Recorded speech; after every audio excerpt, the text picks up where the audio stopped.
Hello, good evening, and welcome to Season 4 in 2025 of the Radical Race Series here on iRacing.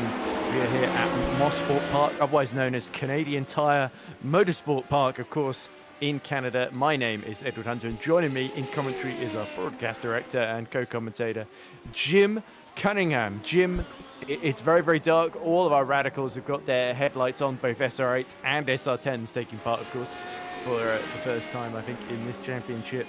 And we have got 18 cars out there trying to just find some space and qualify, and hoping they can navigate this very, very fast course in the dark as well. So that's going to be another extra challenge before we burst them, I assume, into the daylight come the race. I hope so. I don't know. We may this may be a night race. That could be its own level of excitement as well. Yeah, but it's good. Surprise to both of us. I know it is kind of. I have to say it is kind of a surprise. We just finalized the deal to broadcast this series just a day or so ago, so we didn't have a lot of time to take care of things like that. But I'm going to let Edward explain to you what we're doing here. This is a bit different than any of the other Radical series that you've seen or maybe watched some of their races. These guys are doing something new and creative, and I think it's really cool. So let's take a look at it and let Edward tell you what's going on. Yeah, I believe we've got a special graphic that does explain it a little bit better. There we go. We'll just pop it right on. No fancy transition. As you can see, Battle of the Radicals. So some of the field you will notice will be driving the SR10. And we, of course, know what the SR10 looks like. It is the one just slightly shorter, slightly stocky. I think it's the one with the pointier nose as well. 420 brake horsepower, 725 kilograms though. So it is significantly heavier than the SR8, the older car. With less brake horsepower, of course, 340 to its name, but 650 kilograms, of course, of weight. So it is, as I say, significantly lighter. That's the one with a much lower line nose, the much more distinctive one. You'll recognize the SR8. It's been through many different iterations, but it also is won at Pikes Peak as well in 2015, among other accolades to its name for the Peterborough based manufacturer in the north of England. So it's technically a multi-class championship between the SR8s and the SR10s. It takes place, as you know, every Thursday at 7:15 UK time, although it's actually 9:15 now, so I think that might be a little bit misleading. Must be the old graphic. They forgot about daylight savings. Well, that's probably when no, I think that's probably when the session started for practice and stuff, so they could come in and practice. I see. But the trick here is that it's multi-class racing, but there's not two different classes. They have balanced these cars to where they're both racing in the same class, together, and so there's no winner for the SR8s and a winner for the SR10s. The way they've got these cars balanced, either car is capable of running together and winning, so that's kind of cool and different. I've never seen anybody do that with any series, so I think that is super neat.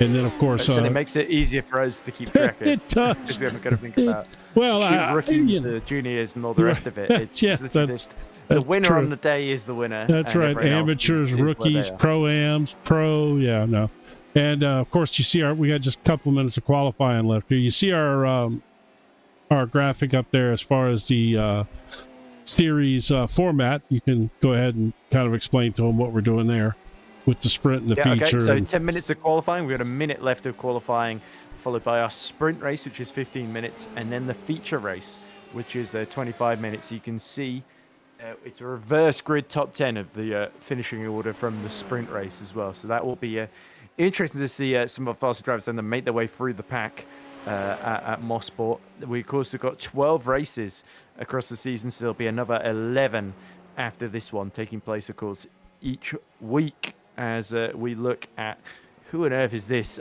behind those headlights there. That wouldn't happen to be Simon Edwards, would it? It is indeed Simon Edwards' headlights. You can tell because his blur more, because he's always going the fastest.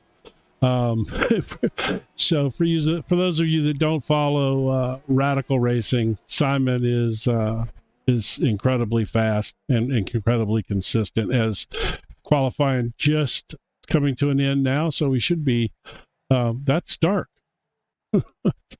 There we go. Pitch black. It is pitch black. It's like I don't have any there's nothing out there that you sure the game's still on? There we go. All right, we're bright white headlights roaring into life there. But of course, it will be Simon Edwards on pole position after a fantastic qualify. Was that 1:11 that we saw him set there?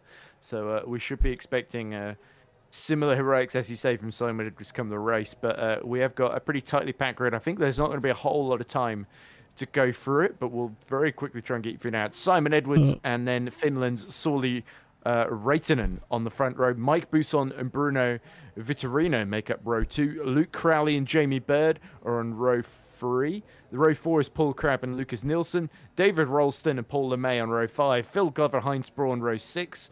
Ewan Stitchbury and Federico Casasa on row 7. Colin Wynn and Robert Woodward on row 8. And finally, Stephen Mellis and Graham Matthew make up row 9. And that is all 18 drivers taking part today. So, of course, lots of teams, lots of different affiliations there. But it's really every single driver for themselves then. As, of course, a fairly fast first corner. Your first proper braking point is going to be in Clayton when we get to turn 2. The left-hander, of course, but it's a right-hander into turn on. You can see the lights coming on now for this first race of the new season. Can Simon Edwards make the best getaway as we see the race roar into life? And Federico Casasa, I think, has already hit trouble and had to retire before they even get to turn 1. But Simon Edwards immediately gets the inside, and Rattanen and Buson are going side by side on the run towards Clayton, that left-hander. There we go. Now downhill into Quebec, which is the right-hander, sort of half hairpin of turn 3. A little dive from Buson as he gets past Raitanen into Quebec there, and that's crucial for him, the man in the white Radical, the white and red one with the British flag on the side. Yeah, this ought to be nice and challenging for you. You don't know these guys, and you just had learned their liveries during qualifying, and now you can't see them. Exactly, yes. But there we go. The order then is Edwards, Buson, Reitinen, Vitorino, Bird. Crowley's Reitinen is immediately past Buson on down the Mario Andretti straightaway on the exit out of Moss. You see Luke Crowley under attack from Jamie Bird as they go side by side. Can Crowley hold on the inside in the blue and yellow Radical? Yes, he can. And now they're going through the S's then towards the end of the lap into whites, which is the final corner, the right-hander. And now they complete the first lap, their heat number 1, with, of course, 17 minutes left on the clock, or 16, I should say, having completed the first minute. And Edwards is already a second ahead of Reitinen as him and Buson continue to contest second position. Vitorino's fourth. Luke Crowley, very, very wide from Buson. And is Buson going to lose to Vitorino? I think that's actually, Crowley and Bird. I think it was Crowley, yeah. Trading mistakes. Yes, so there we go. I think Luke Crowley's lost a position to Jamie Bird then in all of that. Or was that Vitorino, sorry? That might have been. It's tough. It's tough with these guys. It's first week doing the series, and the dark. It makes it a little bit tougher to figure out who's doing that. But Buson and I'm going to struggle with his name all year. Say it for me one time. Reitinen. Oh, think Raikkonen. Yes, Reitinen. Okay. Yeah, I'm going to struggle with that all year. Oh, and there we go. A little bit of movement from Jamie Bird. This time he's up the inside, but Vitorino is holding him up in that number 17, and that's going to allow Crowley and Paul Crabb to get involved. Paul Crabb in the Jaguar liveried, the sort of 1980s Jaguar liveried Radical there, as we see the JPB of Jamie Bird up the inside into turn 1. Can Bird get up into 4th position? Bruno Vitorino is still there on the outside. Now here comes Luke Crowley back up the inside then. Through Clayton and Quebec.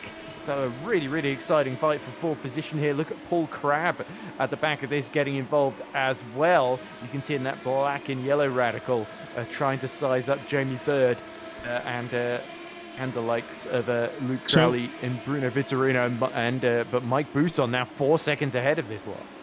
Yeah, so Crabb should be in a Castrol. I thought that's it, yes. Oh, Crabb drives the Jaguar livery, and it's Hines that drives the black and yellow car, I believe.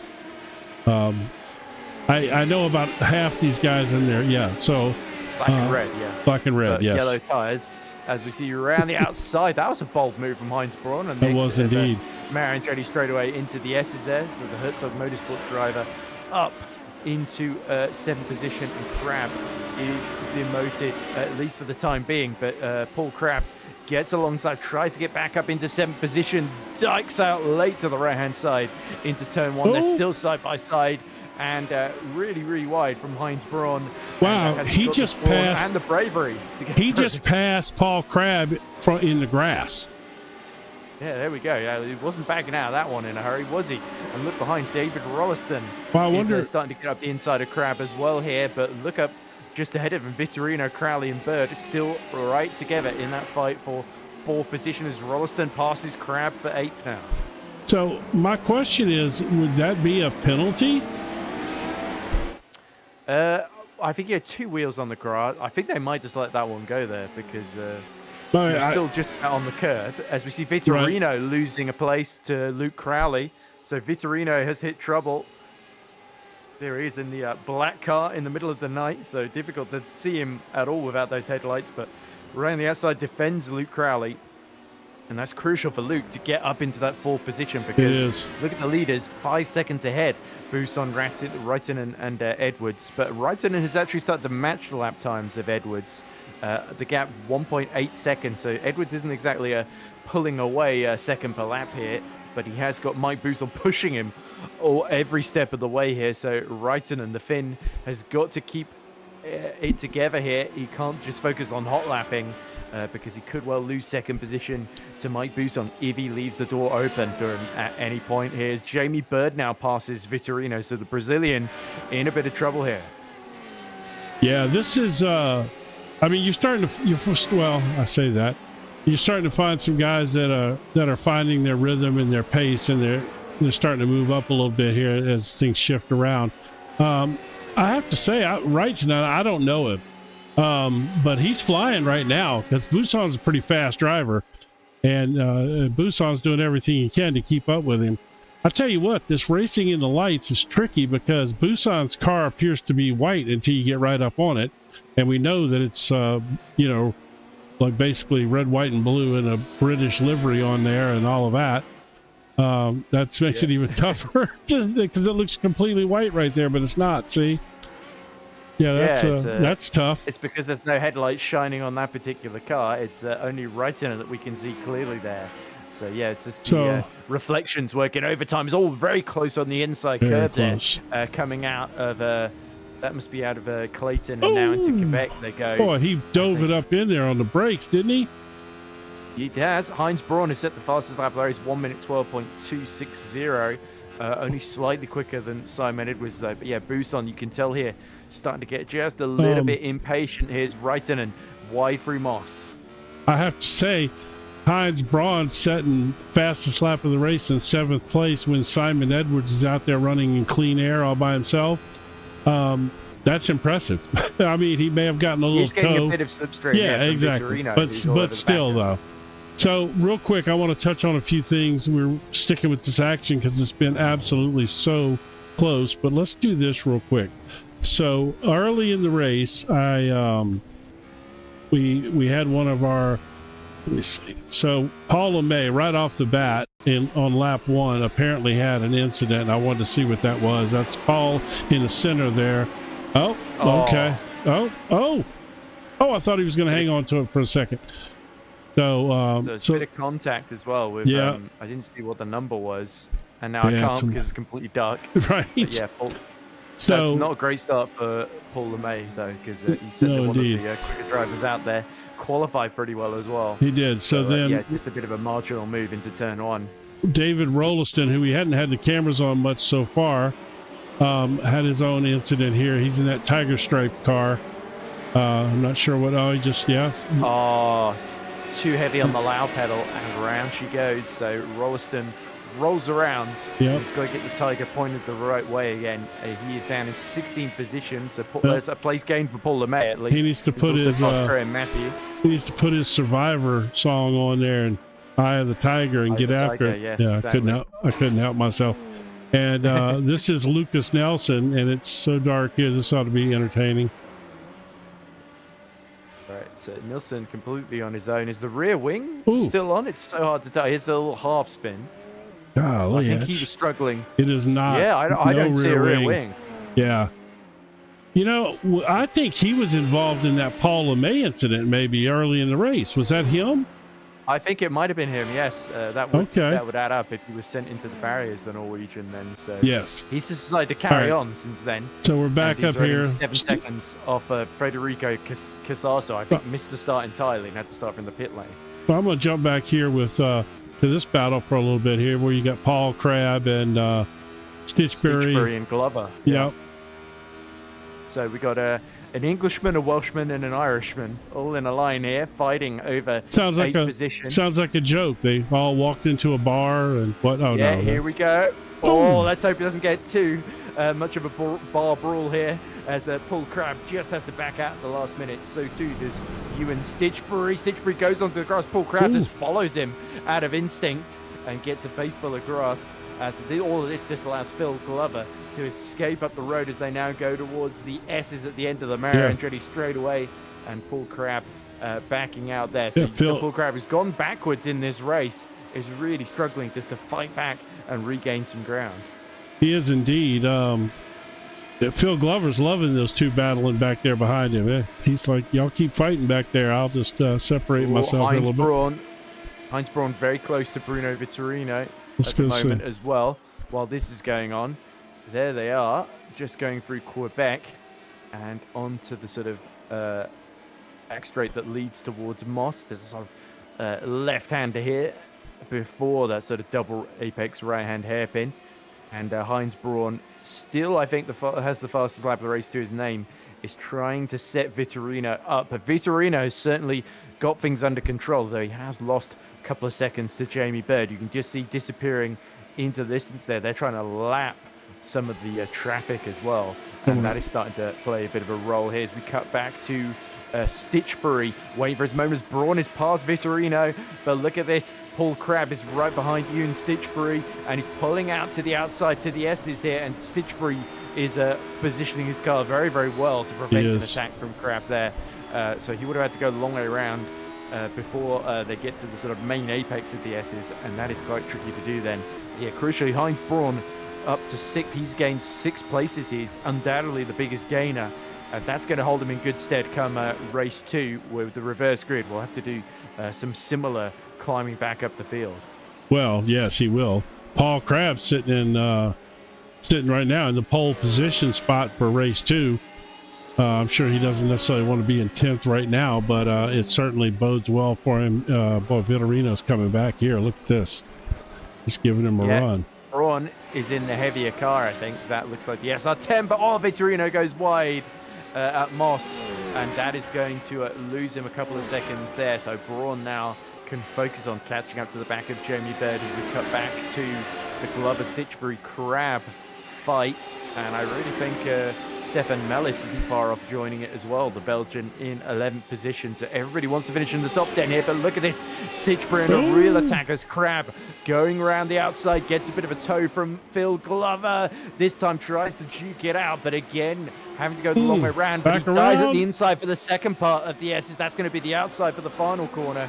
And this is very, very furious racing between these two. Stitchbury, pulls him in the road, and Crabb is in the wall. Crabb. And I think Stitchbury weaved to defend very, very late down the straight there. I think Paul Crabb will feel a little bit hard done by on that one. Yeah, I think you're right. But let's go back and get a look at that. Let's get the chopper angle on that and see if that's going to give us a better shot here. See if it can illuminate anything in this darkness. Yeah. Here we go. So they're side by side. It's the final corner.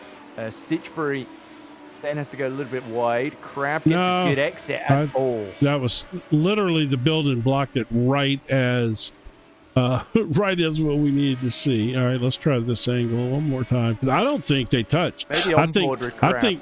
I think Crabb possibly hit his brakes to keep from hitting him and lost it. But oh no, he got into him. Tap him just a little bit, and I think he popped his brakes and he had the wheel turn there.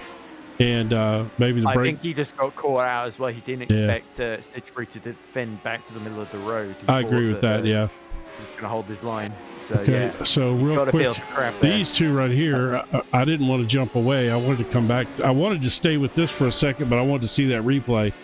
These two right here are going at it. Is that Crowley lapping someone? Because Bird is about 2.9 seconds behind him, isn't he? No, that's Bird right there behind him. Oh, that's my timing screen having frozen up then, so it's completely useless. Yeah, it says Jeremy Bird 2.9 seconds interval behind Luke Crowley. So Stitchbury passes Glover for P8. So Ian Stitchbury, having survived the assault from Paul Crabb, is now on the move. There they are, just cuts across before they get to Moss, and Stitchbury's round. Oh dear, that is 3 positions gone then in quick succession. Through goes Mellis. Glover held it, but and Mellis and Glover are side by side. Then you can see almost Mellis 3 wide on there. The outside. It is going to be 3 wide here because Colin Wynn fancies a run at both of them, and that is going to allow Phil Glover to hold on. Boost on his pass, Reitinen for P2. By the way, we have got just a few more minutes to go in this race then. I think 3 minutes left on the clock then, and Phil Glover now has got Mellis, Wynn and Stitchbury having spun out of that position. Up the inside goes Stefan Mellis. Come on, Stefan! The outside. And they all hit the pit wall, and Phil Glover again just about survives. Stitchbury gets 2 positions back, but it's an absolute mess at the final corner. Phil Glover must feel like he's riding in a pinball machine out there. The guy's spinning around, hitting him. Oh my goodness. All right, so let's go back and see that Pat. Is this a yellow flag? Or no. We just took the checkered flag. Oh, there we go. We completely missed that. I thought we were getting another lap though. Yeah, I thought it was 17 minutes. Yeah, okay. That's there we go. I did say 15 minutes in the rules, so there we go. Simon Edwards wins, but what a dramatic final lap further back. So I think your final order is going to be Edwards, Reitinen, and bring it up right here. Crowley. Bring up the results here. I apologize for missing that, folks. I was so hung up on that accident back there that I missed. I thought we had one more lap going. So we there got we go. And Simon Edwards wins the sprint race by 3.8 seconds over Buson. So Buson, Reitinen fighting each other ended up being to both their detriments, but only 3/10 between them as they crossed the line. Luke Crowley, another 3 seconds back in fourth. Then it was Jamie Bird right behind him, as you say. Heinz Braun in sixth. Bruno Vitorino seventh. Phil Glover eighth. Ewan Stitchbury ninth. Stefan Mellis, despite that big crash, will still come home in 10th with Paul LeMay 11th. Then Graham Matthew 12th, David Rolliston 13th, Colin Wynn also involved in that accident will place 14th, Robert Woodward will finish 15th, Federico Casasa, despite missing the start, will still be 16th, then it'll be Lucas Nilsson and Paul Crabb, both a lap down in the end then. So I think Crabb did retire, so I don't think he will actually get the benefit of the reverse grid. So it should be, if I understand the rules correctly, Lucas Nielsen will start from reverse grid. Top 10. Oh, no, it's reverse top 10. Sorry, 10. So Mellis. Yeah, Mellis is going to be on the pole, which will... Despite being in the wall. Yeah, right. At the end of the race. Yeah, which that'll show up here. We got a little warm-up period. So, yeah, first of all, I want to apologize for missing that. I was trying to get back real quick and catch that Busan pass and Reiten for that second place. He had stayed behind him the whole race, and you could clearly tell he was waiting for his moment, and he got it, and I just could not get the replay in time. I really thought we had one more lap there. That's unfortunate. And the way the software works is once the race is over and it kicks out, I can't go back and look at replays. I would love to see that pass that Busan, because he'd clearly been there the whole race, waiting, setting him up, trying to find the spot, and then he got it. The problem is we got bored and started watching other things, didn't we? Well, that was when we were right in the middle of watching that Stefan Mellis sending it up in there and hitting Phil Glover and then wrecking him. But all right, well, we're good enough here. That's good. So a little short warm-up period. That's nice. Let's do this. Yeah, won't have long to wait then for our feature race. 25 minutes to come. It'll be Stefan Mellis and Ewan Stitchbury on the front row, Phil Glover and Bruno Vitorino on row 2, Heinz Braun, Jamie Bird on row 3, Luke Crowley and Saul Rattinen on row 4, Mike Buson and our winner from race 1, Simon Edwards, on row 5. Then it'll be Paul LeMay and Graham Matthew on row 6. Paul LeMay looking for a much cleaner race this time around from 11th position. In 13th and 14th for row 7 will be David Rolliston and Colin Wynn. Then it'll be Robert Woodward, Federico Casasa, Lucas Nielsen, Paul Crabb bringing up the rear. Crabb will desperately be hoping for better luck this time around as well. Yes, indeed. Here we go. Here we go. Oh, perfect timing then as we set up for the 25-minute feature race, and Stefan Mellis is defending the middle of the road into turn 1 with Stitchbury and Vitorino trying to attack, as Vitorino's got a challenge from Braun and Bird behind him as they're almost going to 2 rows as Mellis they is go towards off. Kyton, and Mellis is in the grass. Oh, he's blown it. That's going to put him right to the back of the field behind Paul Crabb then and Lucas Nielsen. So Bruno Vitorino and Heinz Braun take the first 2 positions, with Stitchbury being shuffled down to third. Jamie Bird, Sauli Rattinen and Mike Buson have both made great starts. Bit slower for Simon Edwards, who is still down in 10th position though, with David Rolliston having jumped in. Well, I think he... Paul LeMay now as well. I think at this point that he's just staying out of trouble. He's got a decent race here, time-wise, to make that up. So I think that's... ultimately what he's going to try to do. He's just trying to keep his nose clean and not get involved in a first lap mess. Oh, look at Heinz Braun pulling to the outside.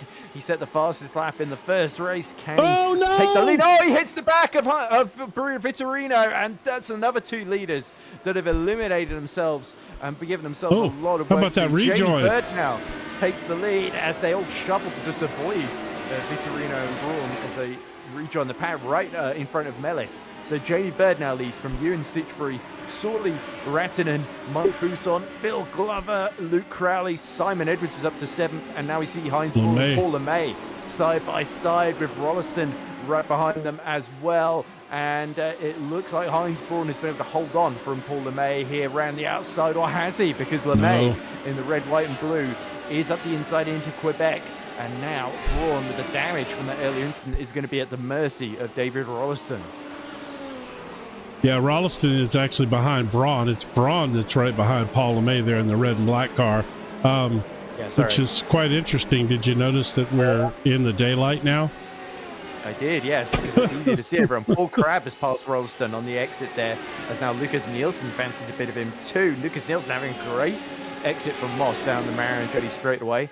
Right, As now we see Paul LeMay still fighting away with Heinz Braun. But here are our leaders then. Bird, Stitchbury, Reitinen, of course, fresh off his third place, is now in third once again with Mike Buson full close company behind him. Then it is Crowley, Glover, Edwards. Whoa, no! And a bit of contact. That's Colin Wynn in trouble. Did he hit him?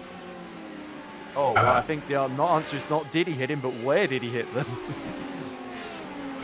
I don't... So I think he came together with Matthew Mellis and Casasa. I think all of them hit each other. You're going to try and stitch a sentence together? Well, I'm lost because there's yeah, I'm shocked, right? I really am. There's nothing that shows that any cars touched there whatsoever. But I swear, apart from what we just saw there, yeah. It looked like he touched them, but it went out of camera. But I don't think he did. Yeah, it must have been very, very light contact, if at all, at the final corner there. But yeah, right, Casasa and Wynn swapping positions at the very back of the field. Buson has got the fastest lap. I'm gonna go back to it right here. So this is Woodward. But then taps him. He taps Wynn, I think. Yeah. So what I really want to do is go back and do that same thing again. Wynn has a little touch with Casasa there as well, for good measure. So I'm gonna go here, and then I'm gonna jump over to Wynn's car and stay with Wynn here. Okay, yeah. So there was a little touch there, and that's what I thought. He just barely skimmed Stefan Mellis's car there. Okay. All right. It's not like Federico Casasa, does it? He hit him twice. He did hit him down twice. The straight. Oh, there was a little love tap at the side. There was.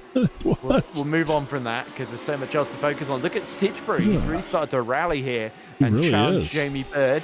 Rattinen has got Mike Buson for close company. Now Luke Crowley has stolen the fastest lap, 1 minute 12.7. Crowley looking to get on the pack of the leader. This has been a fantastic fight for the lead. We have seen, I think, 4 different winners now, 4 different leaders in this race so far. Yeah, indeed we have. Stitchbury started second, and then I don't think has held the lead at any point. He's always had somebody else jump in front of him. So the Welshman will be getting a little bit sick of looking at the back of Bird here, as we see Crowley now passing Buson. I think around the outside he goes. He did, yeah. That was a very, very solid move. Well set up from Luke Crowley, who's looked the faster. And now that he's not been held up like he was in the sprint race, he is now free to challenge Stitchbury for the podium. But Reitinen has also gotten himself into second position in all of that, much to the frustration of Ewan Stitchbury. Yeah, I think Stitchbury didn't want to have too much of that. It doesn't look like. I love the fact that we've got for the time being. that we've got SR8s and SR10s up there battling each other like they're identical cars. Look at this! Oh, big dive from Stitchbury, and he sent Rattinen around at Quebec into the wall. And that is going to be costly. I think Rattinen is going to be like, he dive bombed me there. Well, he definitely hip checked him for sure. If you watch it, I mean, he absolutely slung it in there and hip checked him. Ooh. Not as much as I thought. Actually, that might have even been netcode. Big hit though. The rear wing is gone, and it was ambitious from Stitchbury. He had most of the car alongside, but was he going to make that corner? As we see Paul LeMay falling down a few places. Phil Glover and Heinz Braun pass him. One more time. See, I think that might have been netcode though. I don't even know if they touched. Could have been. We'll have to ask Ewan afterwards. Maybe Sawley as well, as we see Phil Glover now dropping positions.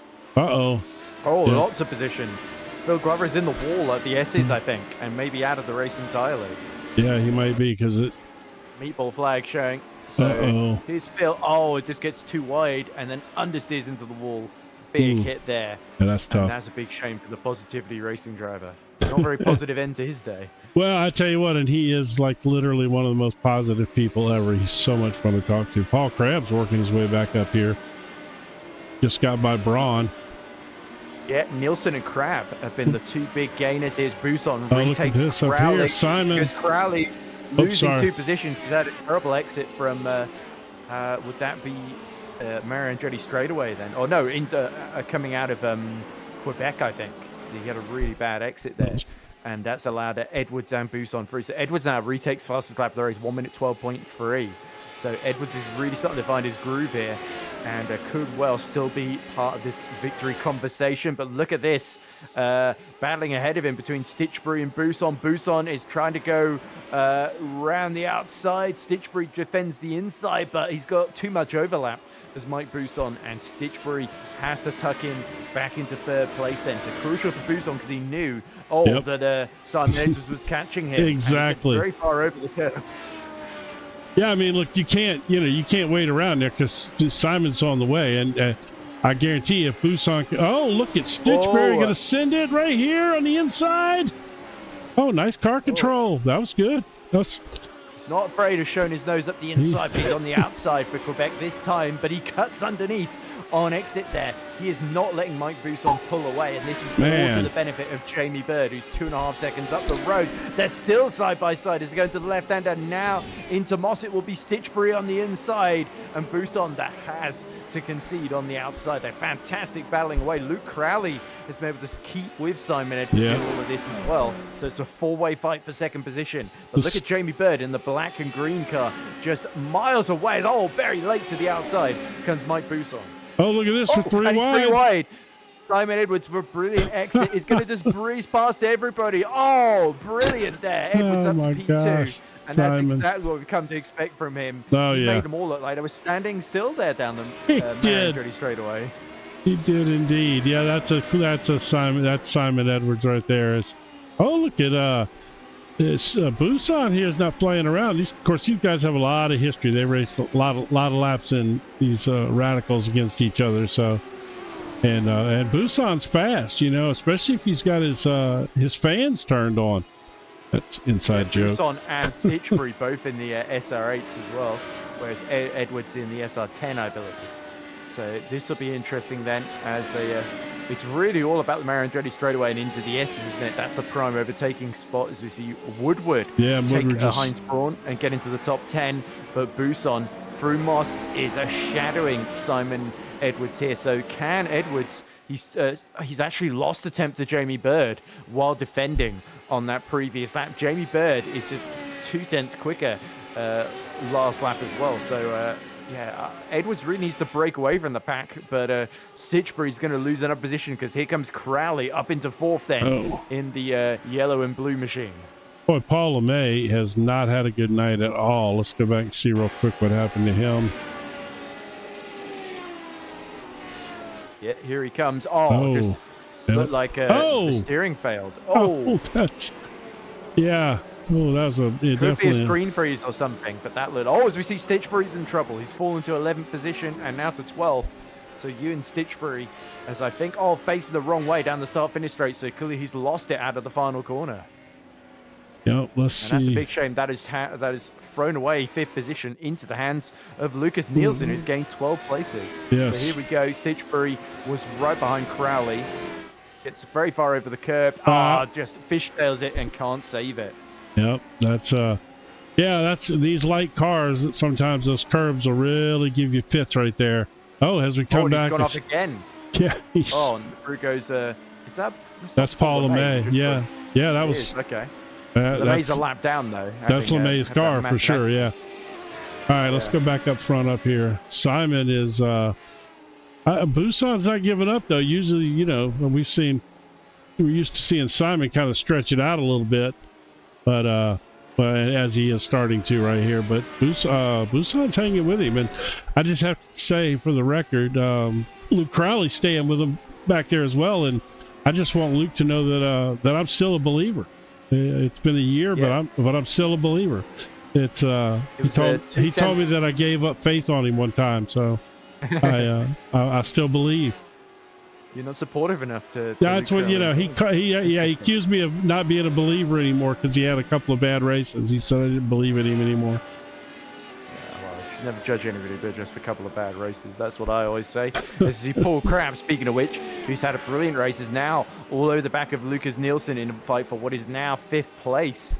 They both gained 12 positions. Somebody wants to gain 13 though, and that is Paul Crabb here, who is certainly having a much better run than he did in the sprint race earlier doors. It helps that he can actually see where he's going now, I guess. As we see... somebody's blinking out bad there. I think that was Robert Woodward. No, that's Vittorio. Bruno here, Vittorino, yeah. so- Yeah, it's Vittorino. He's blinking out bad. Like that's the kind of blinking that'll get you a packet loss. Acting up again. Exactly. So there you go. Stefan Mellis is fighting away with Graham Matthew as well for P11, but they are a long way down on Heinz Braun in 10th. He's about 9 seconds up the road. Rattayan is starting to Reiten. I'm never Reitenen. I'll struggle with that all season. I apologize. Solly Reitenen, yes. Yes, thank you. He is lapping in the 1 minute 12.7s, which What is going exactly on what here? Bird and Edwards are doing in the lead. So it's a real shame. As we see Buson now is really starting to put the pressure on Simon Edwards. Edwards knows he has got to nail every exit here, or he could be very vulnerable to the team Radline driver behind him. And Mike Buson gets decent exit. He's going to get the toe. There's not a whole lot of dirty air from these radicals, so that will play to his advantage. But look at this. It's almost like Simon Edwards has got the setup nailed in terms of top speed. Indeed, he's got yeah. the gap to Bird below 2 seconds now, so he is really starting to catch up, and he's dragging Buson and Crowley with him, interestingly. So even if Edwards breezes past Jamie Bird, the race could well truly be on for second place, even if Edwards' pace is just a little bit too much for him to deal with.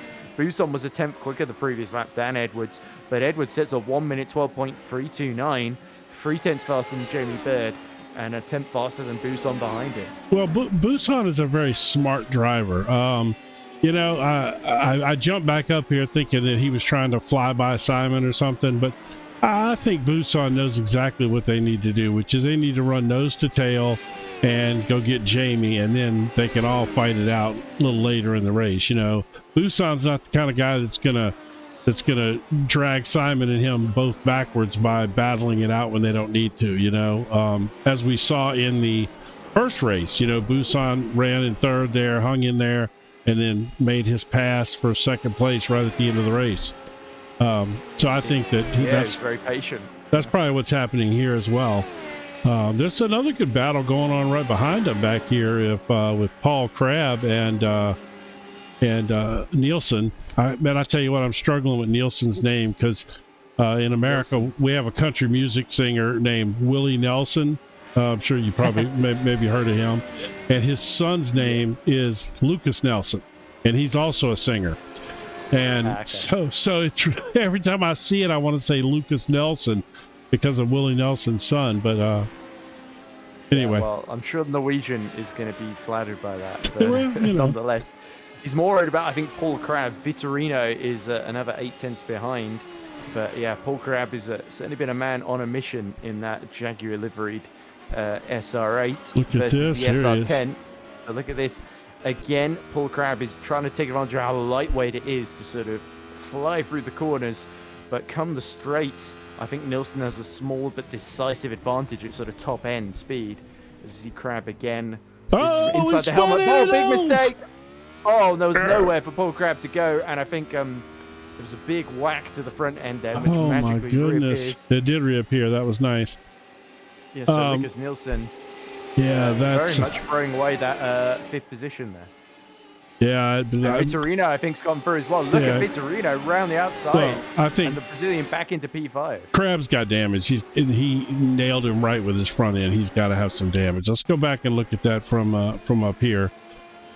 You can see he sent it in there, caught that curb, and as right as on the exit, it just come around on him. But unfortunately, Crabb had nowhere to go, and clearly with that level of hit, the front end may have reappeared in the graphics, but in the coding. But I think Crabb has certainly got some damage.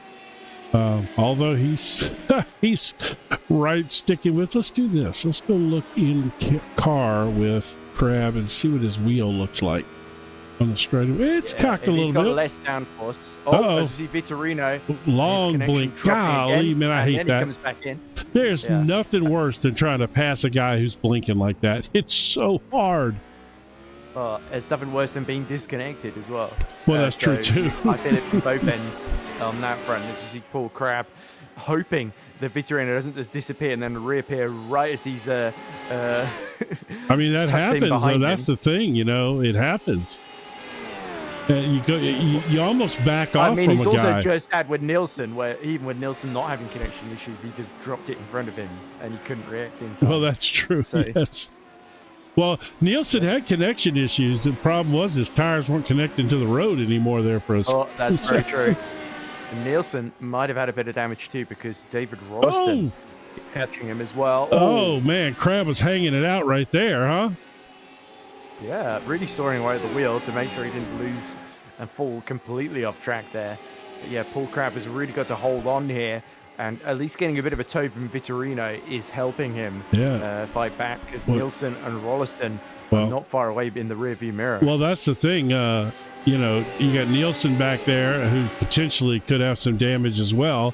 And now you got Rolliston on his tail, which we haven't really talked a lot about him tonight, other than that little spin he had in the first race. But, David's a great driver too, and he's all over the back of Nielsen here. He certainly is, as we also see Crab lining up Vitorino. Buson has fallen about 6/10 behind Edwards as Simon Edwards continues to close little by little, 10th by 10th on Jamie Bird. It could be very, very close. We've only got about 6 or 7 minutes left in the race then. 18 minutes out of 25 elapsed. It is 25, right? 25 That's what minutes. it says. The timing shows 32-minute race. I think that's literally just because they've got a little bit extra because they assumed there'd be like a formation lap or something. Of course, there wasn't. So that's just when they open the server and start setting up the grid, the clock starts counting down, I guess. I guess the other thing that could happen is there could be like loads of yellow flags or a safety car interruption or something. And that might be why they have the limit of 32 minutes. But it does feel, it is really annoying as a commentator because you get completely caught out when the race ends because it's 25 minutes. That's kind of what I felt in the first race, but I felt like I just missed that. But I feel they don't care about us. No, they don't care about making it easy for us. If I'm being fair, I know a lot of this came together last minute, and these sessions were probably set up last minute, and it could just be an error in setting up the session, just like one race at night, one race in the day. I don't know if they intended that, if that was just an error.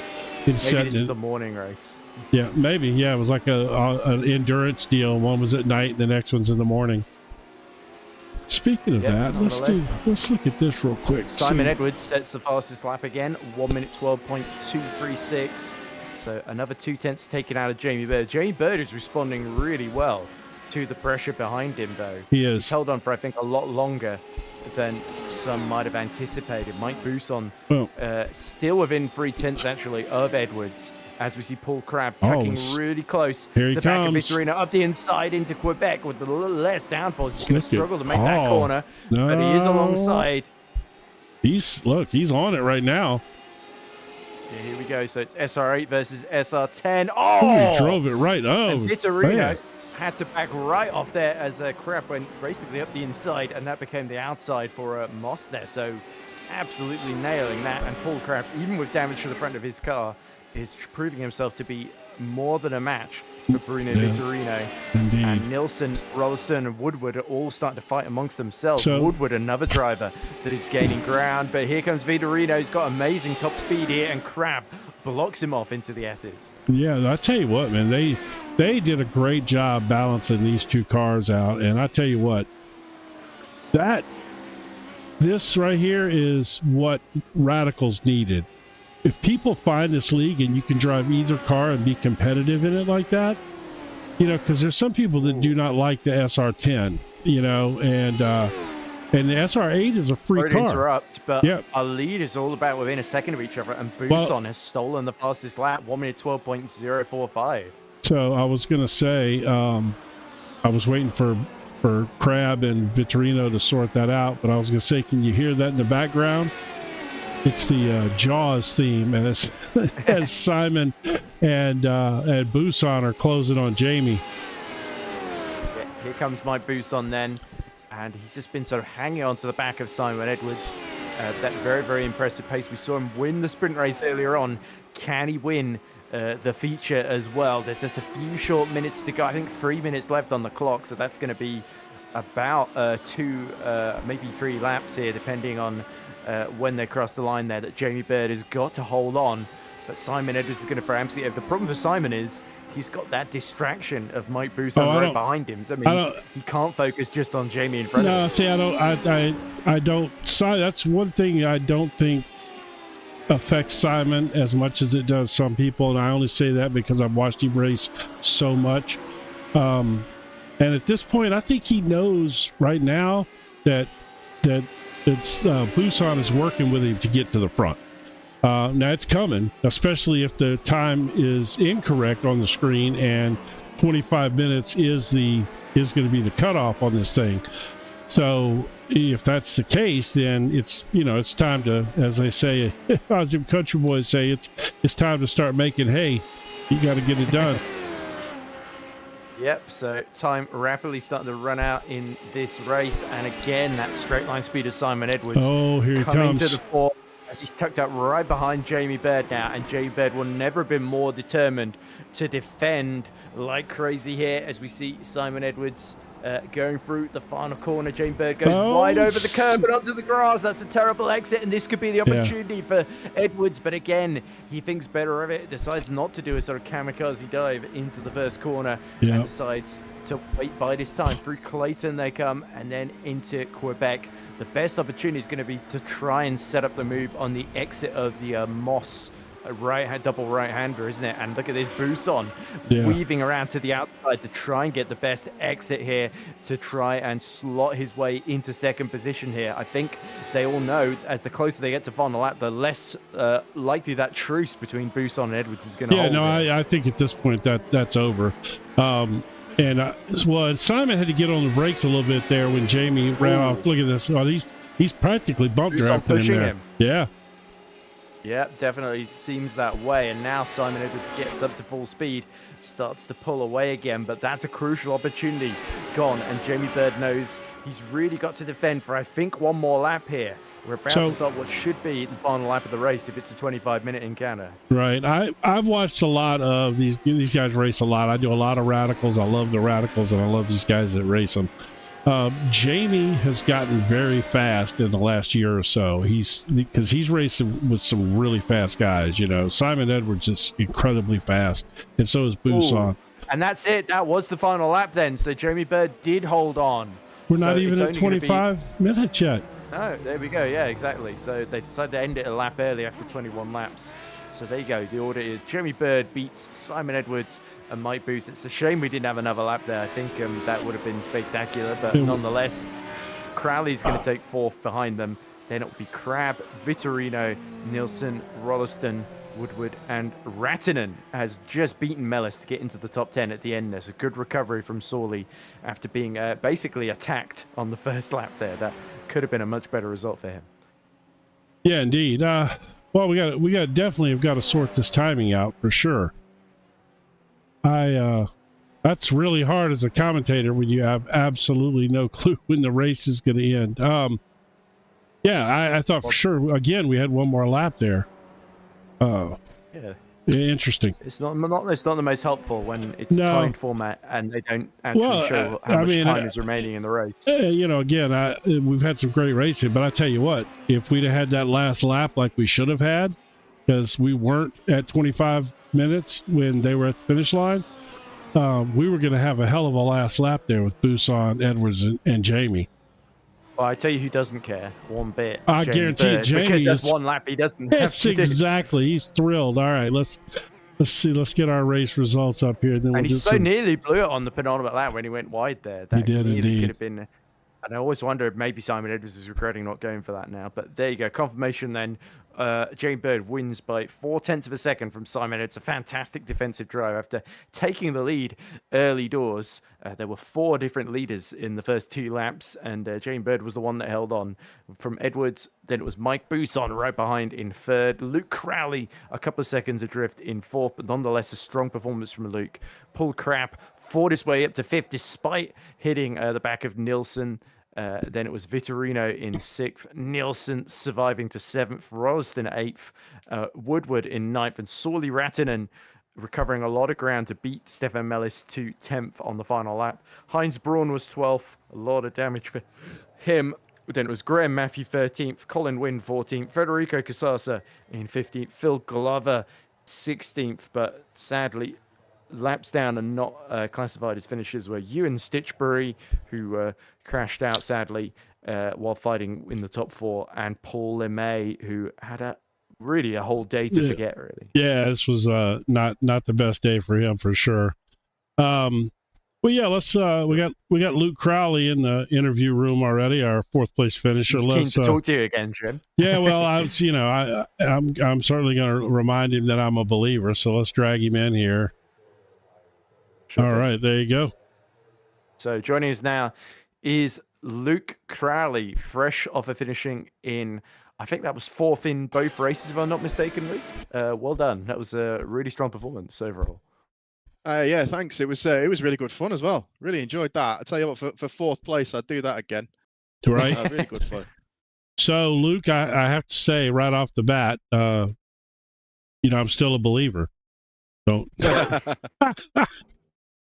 And so you should be, Jim. That's right. That's right. Well, showing footage of him wrecking. He's not wrecking. Yeah. He's just taking a wide run to make a pass there. That's all. He just used a lot. That's it. Yeah. He used all the track plus a little bit there. But no. So what do you think? Talk to me about this series. I personally was, well, to be honest, it all came together so last minute.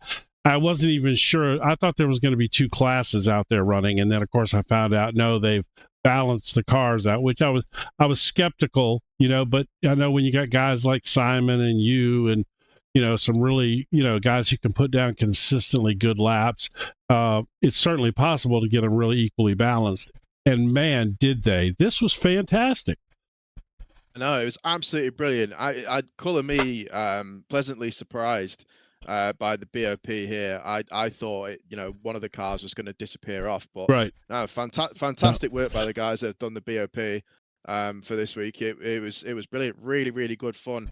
That initial sprint where I had Jamie basically up my bum for the entire sprint was fantastic. Great racing. Slight aside there. The SR8 headlights are a bit too far down, so when he's right up behind me, I can't actually see him in the dark, so it was really, really unnerving. Very, very strange experience, but a really good fun race. In sim, were the times correct for you guys? Because like when you were, did you know the race was ending when it ended just now? Yes. Okay, because see, on our stuff, Jamie crossed the line under 25 minutes. So we thought we were going to have 4.5 minutes. Yeah, so we thought we were going to get one more lap, which would have been phenomenal because you had Simon and Mike right there behind him. They closed up to literally within a tenth or two, and you were lurking back there, a second or so behind at that point as well. So we thought when they started battling, you could even pull yourself up there into the mix, but I guess that was an issue with timing between iRacing and our software because both races ended at a weird time and we didn't even know they were ending. Like we certainly thought we had another lap there. No, I believe rather than it being on time, it's been done on number of laps. Oh. So it was the feature was a 20-lap race, and that last one was the 20th lap. Obviously. Well, there you go. Okay, so yes. So we'll make some adjustments to our software then for the next races, and we'll get that sorted out. But it's all your fault in the end. I bet that was really annoying for you as well. It was hard. Point where you're like, it's going to get exciting, and then it's just over. Right. Yeah. No, exactly. I mean, we thought we were fixing to have a banger of a last lap right there. All three of them right on top of each other, and you're a second back when they start battling. Here you come, and then it's like, there's the checkered flag. What a bummer. But yeah, we'll get that sorted. Again, all this came together so last minute. We literally weren't sure if we were broadcasting this until Tuesday. So it's it came down to that. But I will say this before I move on. Good to be back with you guys. I love you guys. I love radicals. I love radical racing, and I love the guys who race radicals. And I even believe in some of them. Okay. Jim, with all due respect, it's Luke being interviewed here, isn't it? It's fine. I'm always good for a good chin wag with Jim. No, yeah, But we go way back, and it's good to, I'm glad to see you guys back. I'm looking forward to this season. But you got anybody you want to shout out to before I let you go? shout out to Mr. Bird for that great win in the feature there. He ran away with that, and for that great battle that we had in the sprint as well. Really, really good. And shout out to all the new guys as well. SR8 drivers, everybody. Really, really fun. Really looking forward to this season. Yeah, this is going to be a great season. All right, buddy. I'm sure we'll be talking to you soon. Yeah, cheers, guys. All right, man. Right, shall we drag in Jamie Bird next, come to think of it? Because he's also waiting to talk to us very excitedly after 5th and 1st in the sprint and feature, respectively. There he is. Jamie Bird joins us now. And first off, Jamie, congratulations. That was a brilliant defensive drive in the feature race. We weren't quite sure how many laps the race actually was going to be because we were told it was just going to be 25 minutes. So it ended at like 24 and a half minutes. So such was your pace, the race ended unexpectedly early and caught me and Jim out. So well done on that, not least of all, but also sustaining a lot of pressure from Simon Edwards and, of course, Mike Bousson as well in those closing stages. So they were a little bit quicker, but not quick enough. What a fabulous drive. Well done. Thank you, Ed. Yeah, it was good. Because of the way the multi-class works, crew chief was only giving me the gap to Mike. So I only had a chance to dart and look at F3 on the straight. So is that why you went wide at the final corner on that white flag lap? It was. But yeah, I could. Simon is obviously anyone who knows this league and others knows that Simon is super fast. So it was only a matter of time before he was on the back of me. And I thought, will he get to me on lap 19 or lap 20? And turns out it was round about there anyway. And yeah, I'm just watching the replay on TV exactly where I ran wide. I didn't realize I ran wide, quite as wide as that. But yeah, it always looks more dramatic from the outside. Don't worry. That's it. But no, it was good stuff. It kept me honest. That's for sure. So and describe to us that first lap as well, where I think there were 3 different leaders ahead of you that all crashed into one another. Yeah, the seas parted. The 2 guys in front in the SR10s did synchronized spinning into a couple of corners from the end, and somebody else did the same. So yeah, there's no skill from me to get to the front. It was just about trying to keep it there afterwards. So, Jim, do you have any questions? Yeah, so Jamie, it's obviously you and I have a history between these multiple different leagues and stuff like that. First of all, tell me your opinion about what you thought these 2 cars running together and racing against each other. What did you think it was going to be like coming in? And then after you got in here and did it, what's your opinion? So I'd love to hear that. We did one race probably 2 or 3 years ago, just as a tryout when the SR10 came out, and obviously the physics have changed a lot since then, as you know, Jim. And it felt pretty good, but so I was trying to remember what that was like. And then we did a couple of test races last season. Going into that, I thought it would be quite good, but I did actually come away a bit deflated because I had to run 0 downforce to try and stay with the SR10s, and it was at Interlagos, and I ended up forcing myself into dive bombs to try and outbrake the SR10s because they were pulling away nearly the end of the straight. So I didn't come into this thinking that it would be the most incident-free race. And of course, I've only seen what I've seen at the front. I heard a couple of things happening behind, but the racing was better than I thought, especially race 1 with the added challenge of driving at night as well. Yeah, I mean, so my opinion is I thought it was phenomenal. I never expected that these 2 cars could race that competitively with each other. Whoever balanced them out did a great job. So I am so excited for the season, and I hope each and every driver who's in this series tells a friend how amazing this is. Hey, come drive the car you like, since there's both of them. And, it should be great. And I do want to say this to you real quick, because, I've covered a lot of races, and I've talked about how much faster you've gotten, but you're still letting little mistakes creep in here and there. And I've been I wouldn't say critical, but I think it was fair and honest what I've said. I do have to say tonight was very impressive, and even though you knew Simon was coming, you did a great job there, and it's really nice to see you take that next step. I mean, you've had plenty of wins, along the way and stuff, but having a thoroughbred like Simon flying up behind you like that is one of those situations where you can make a mistake, and you didn't. And I think that's a big step in your growth in racing with these aliens that you race around on a regular basis. Yeah, thank you, Jim. Yeah, you've been spot on with your assessment of me in the past. I still am up and down, depending on what. I'm always in the same mood, but it's sometimes the talent is there, sometimes the talent is not. But yeah, thank you. It's been good fun. I hope to keep it the same way for the future. All right, buddy. Well, it's good to talk to you again, and great to see you get a win over here and show them what those SR8s can do. That was good fun. So, you got anybody you want to shout out to while we got you in here? Yeah, a couple of guys. Simon, for as Ed was saying about the you were saying about the balancing the cars. Simon's done loads of work in the background, get the balance of performance right between these two.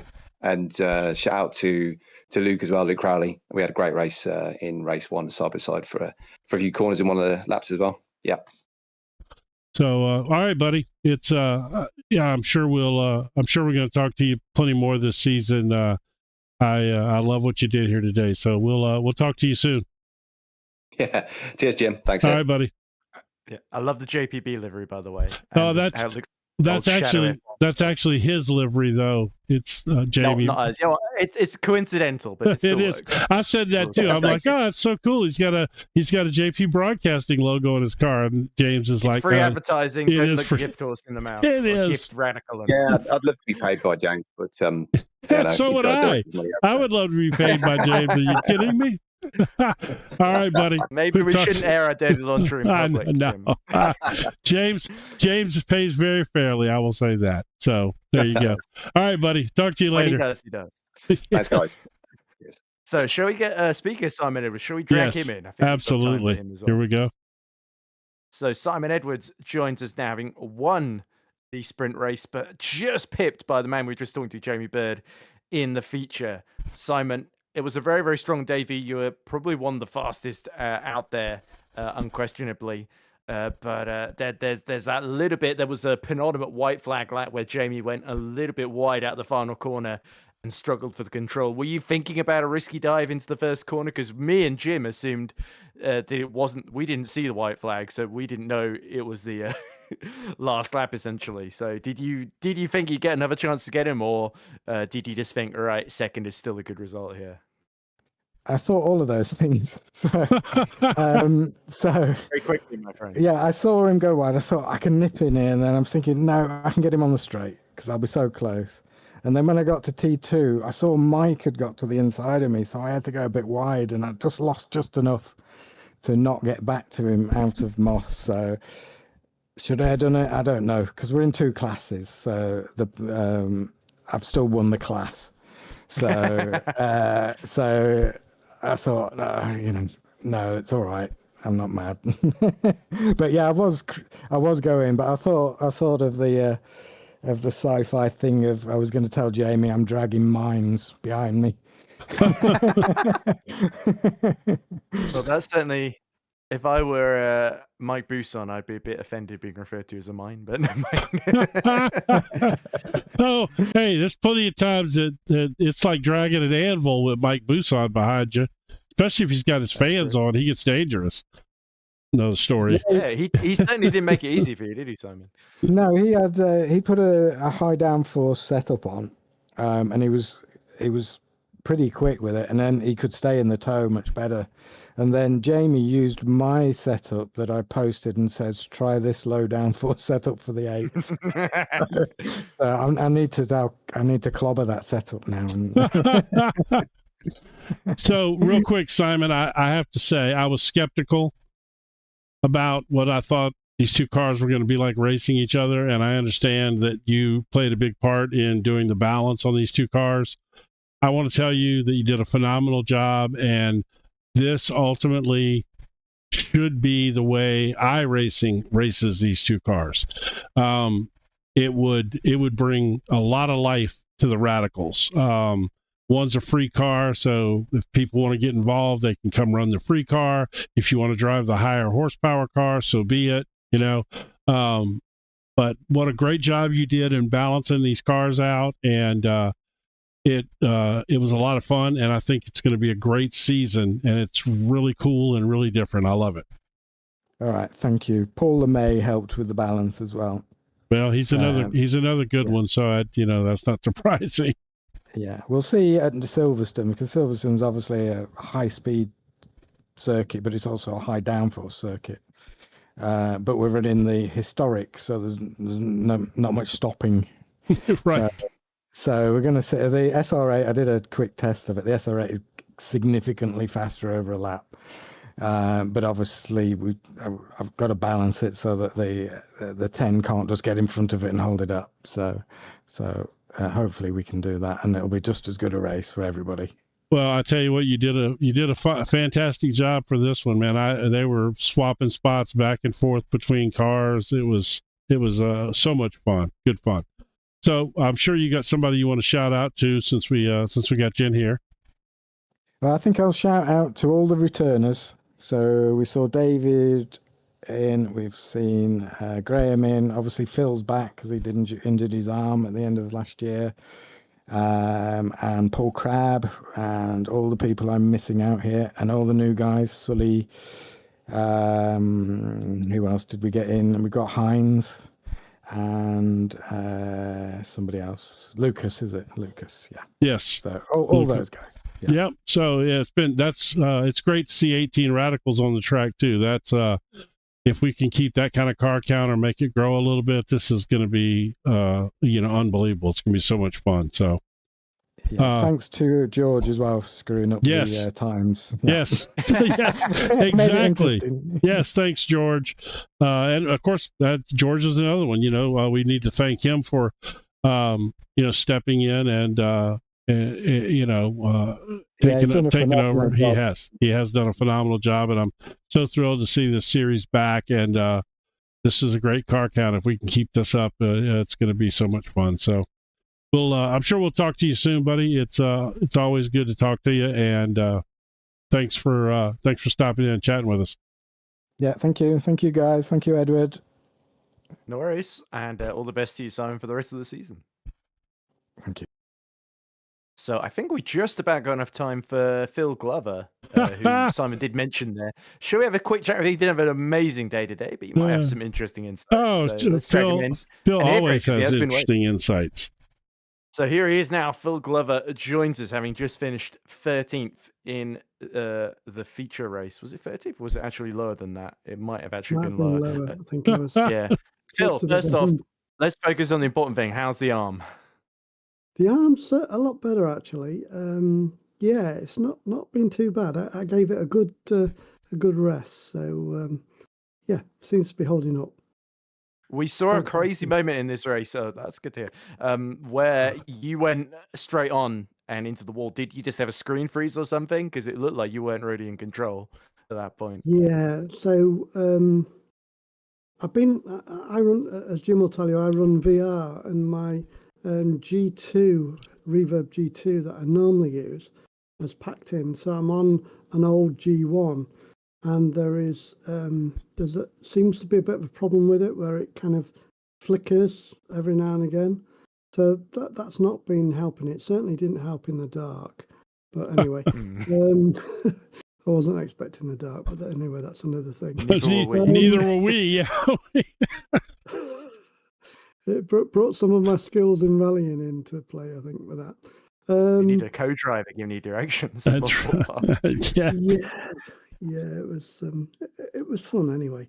So I ended up, I think Paul LeMay was behind me. I think I'd just passed him, and I thought he's going to be in my draft. So I moved across to the right, but I hadn't seen that there's somebody else there.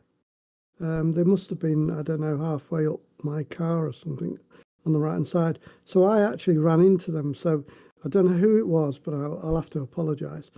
I think they were still all right, but it basically made my car undrivable, so I had to go into the pits. So it was a bit of a shame because I think I don't know what position I was in then, but I'd made a few places up and feeling reasonably comfortable. But the first race was okay. I think I finished 8th, didn't I? Yeah. You did, yeah, it was top 8 definitely. Yeah, you had a good run in that first one for sure. So Phil, how do you feel about where we're heading next week? Silverstone, it's... Oh, you knew. Yeah, will you tell James that I actually answered your question? I will. I was fully expecting you. I was fully expecting you not to know where we were going next week, and I was going to carry on James's tradition. And look, he's not here, and all of a sudden you can answer the question. Yeah, he'll blind out on that one. How do I feel about it? Well, I always find it's a bit open and a bit. I shouldn't say this because I'm British, but I find it a bit open and a bit boring. Did I say it? You did. You just a national treasure, and you just you just dumped on the national treasure there. Is it really? No, I don't know. It's not like he said the royal family should be abolished or anything like that. No, it's not controversial. He did not. He did not get that controversial. It's like Silverstone's the only circuit in the UK. We've got Donington. Plenty brands. Yeah. Well, Silverstone was designed for flying airplanes off, wasn't it? So RAF it's going to be a bit dull, isn't it? Well, really? Having said that, a lot of the tracks are, to be honest. Yes. Okay. Oh, it's not just a Silverstone issue. All right then. No. I assume you like elevation then, Phil, like Mosport. Yeah, I do. I like Alton's great. Mosport, I love Alton Park. I love that. Yeah. I like the shorter, narrower. I mean, I wish we would drive Cadwell Park because that's local to me. That's a great track. That's a tight little. That'd be a tight little track in these cars, though. I tell you what, I do racing in real life. Have you run one of these cars at Knock Hill yet? Yeah, that's good. That's good fun. Yeah. Yeah, that's John McCutchinson's territory. That is indeed. Yes, that's a lot of fun too, though. It's a good little track. Thruxton's also a good track in these cars. Yeah. So, all right, buddy. How was the racing for you guys? Good to comment. Yeah, man. I was shocked. We ask the questions around here, Phil, but since you ask, Phil's been doing this longer than me. I think it was pretty. I think when I could see things in the sprint. There was quite a lot of side by side. There was a big accident towards the end of the sprint, which was a little bit kind of 3 into 1 doesn't go. And then at the start of the feature, there were a couple of accidents that maybe could have been avoided.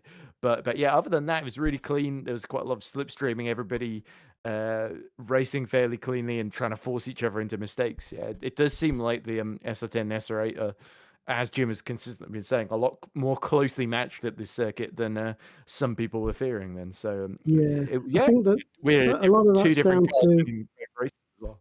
Yeah, a lot of that's down to Simon and Paul and George putting in the time to work out those balance of power alterations. So I think it's been fantastic night. It's great to see new people on the grid. It wasn't too chaotic, and it always takes a while for everybody to know the kind of type of driving each people do to make it a little bit safer and be able to push the boundaries. So I'm sure it will, as long as everybody keeps coming, I'm sure it'll be a great season. And before we let you go, Phil, is there anybody you would like to shout out? Well, to you guys, but also a big shout out to Simon. He helped me. Well, has been helping me the last two or 3 years now. So, and he gave me some pointers today. So, yeah, shout out to him and the winners, of course. Yeah, it wasn't just you. He said he was giving a whole setup to Jamie Bird as well, and that he kind of regretted doing that. Anyway, thanks for talking to us, Phil. And look forward to seeing you next week. Yep, absolutely. Cheers, guys. So, take care. So then, with Phil Glover leaving the commentary box, I think that concludes the interviews then. So, Jim, all there's left to do is closing thoughts, and we look ahead, of course, to Silverstone and, of course, the rest of the season. Yeah, man. I mean, again, my thoughts are apparently it went dark again. I'm not even sure. My closing thoughts are that this was way better than I thought it was going to be. I love the fact that there were 18 cars out here tonight. If half those people could bring a friend, this would arguably be the best SR radical. I mean, best radical racing on iRacing right now. So, yeah, let's just keep it going, man. This is great. Yeah, certainly. I actually didn't go in with any expectations at all, and I thought it was brilliant. I think it's not just the quantity, but also the quality of drivers the series has attracted. Absolutely, it's been a big boon. So, to conclude, then, congratulations to our winners, Simon Edwards in the sprint race and Jamie Baird in the feature race with a brilliant defensive drive at the end. Thank you very much to everybody for watching. Thank you to you, Jim, for running the broadcast, and thank you to everyone else involved behind the scenes, getting the Radical Race series on the road. So I've been Ed Hunter. Thank you very much for watching, and keep tuning in because you never know, we might be watching you on the track one day soon as well. Bye for now, and thank you very much for watching round 1. Round 2 to come next week.